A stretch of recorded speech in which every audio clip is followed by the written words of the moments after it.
You will fall asleep tonight, and you will have absolutely no memory of it happening. Not a flash, not a blur, not even a vague sense of the moment the lights went out. 1 second you're lying there, thoughts drifting, and then nothing. Morning. You crossed a threshold that happens to every human every single night of their lives, and your brain erases it every time. That's strange. That is genuinely strange, and nobody really talks about it. We talk about dreams, we talk about nightmares and sleepwalking and sleep paralysis, but the actual moment of falling asleep, the transition itself, is invisible to us. But why? What is the brain doing in those final moments that makes memory so impossible? And why does it sometimes feel like falling? The answer involves a specific kind of amnesia, a brain region that shuts down in a precise sequence and a state of consciousness that most people have been in hundreds of times without knowing it. Let's start with what sleep actually is, because most people have it slightly wrong. Sleep isn't your brain turning off, it's your brain switching modes. The neurons don't stop firing, the systems don't go dark. What changes is which systems are running, and the transition between wakefulness and sleep is its own distinct state entirely. Scientists call it the hypnagogic state. It sits between full wakefulness and sleep, and it's one of the strangest territories in human consciousness. If you've ever seen geometric patterns behind your closed eyes, heard your name called when nobody spoke, or felt a sudden jerk that snapped you awake as if you were drifting off, that was the hypnagogic state. That was you, halfway through the door. That jerk has a name too. It's called a hypnic jerk, and roughly 70% of people experience them. As your muscles begin to relax towards sleep, your brain briefly misreads the signal.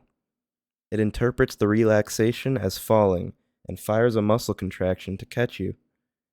Your brain literally startles itself awake because it thought you were dropping. The fact that this happens at all tells you something important. The transition into sleep is not smooth. It's a negotiation. But here's the core question. You go through this transition every night. Why don't you remember any of it? The answer comes down to a small structure deep in your brain called the hippocampus, your memory consolidation center. It takes short-term experience and encodes it into a long-term memory. Without it, new experiences don't stick. And here's what's critical. The hippocampus is one of the first systems to go offline as you fall asleep.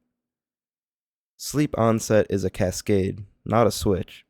First, your attention narrows, then your ability to form new explicit memories starts to degrade. Then the hippocampus essentially stops accepting new inputs. By the time you're fully asleep, the recording has stopped. But the last few minutes before it stopped were already compromised. The memories of those final moments were never properly encoded. They were written in pencil on wet paper and dissolved before morning. This is why you can lie in bed, have a series of half-formed thoughts, feel yourself getting heavy and slow, and then have no memory of any of it. The experience happened. Your brain just never filed it. During the hypnagogic stage, your brain also starts producing theta waves, the same brainwave pattern found in deep meditation. Your thoughts detach from logic. Images appear without context. You might think something completely nonsensical and find it entirely reasonable. And your sense of self begins to fragment.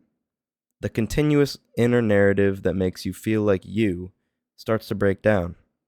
Some of history's most creative minds apparently exploited this deliberately.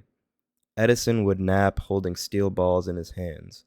The moment he crossed into sleep, his hands would relax, the balls would drop and clatter, and he'd jolt awake, trying to catch the ideas from that borderland before they disappeared. Dali did the same thing with a key and a plate. They were mining the hypnagogic stage on purpose. So why did the brain evolve this way? Why does memory fade exactly at sleep onset? The most compelling answer is that it's a feature, not a bug. If you vividly remembered every moment of falling asleep, you'd also be encoding the random noise, the temperature shifts, the meaningless half thoughts, all the static of the transition. The hippocampus shutting down early may be the brain's way of starting the night's memory consolidation from a clean stop rather than a long, cluttered fade. There's also an argument rooted in vulnerability. Falling asleep was when early humans were most exposed. A smooth, amnesic transition, one that didn't keep the brain half alert, trying to log the experience, may have allowed deeper, more restorative sleep faster. The animals that lingered in half consciousness, aware of their own drifting, may have been less rested and less likely to survive. Either way, the result is the same. Every night you step through a door that closes behind you before you can even look back. You spend roughly a third of your life on the other side of that door, and the crossing itself is invisible. Not because nothing happened, but because the part of your brain that would remember it was already letting go. The next time you feel yourself getting heavy, thoughts going loose, that strange soft edge at the edge of awareness, that's your hippocampus starting to sign off. That's your brain beginning its nightly rest. You won't remember this moment tomorrow, but now, at least, you know what it is. If you find yourself lying awake wondering about the mechanics of your own mind, this channel is where those questions live. Subscribe, and we'll keep going down the rabbit hole together.